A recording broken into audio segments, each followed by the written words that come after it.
Good morning. Again, we are here at Alexandra Substation.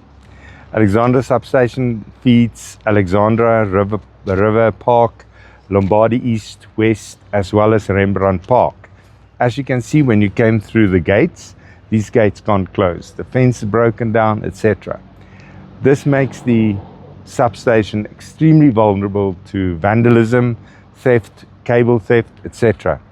Not only that, also an illegal dump site developed over the past number of years, but exponentially so over the last 18 months, further degenerating the area, and of course the impact on our river systems, etc., is severe, all because of a lack of law enforcement.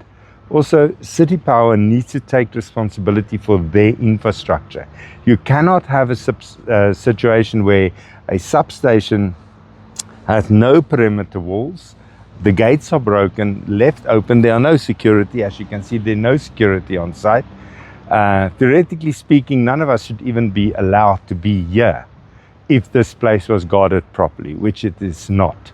And part of what we are talking about in our infrastructure campaign is about how to protect infrastructure from vandalism, how to protect infrastructure from irresponsible behavior on the part of the entities, how to get the community residents associations, the SAPs, community policing forums, private security companies involved in safeguarding and protecting the infrastructure that is so critical for us to kickstart our jobs and our jobs campaign as well.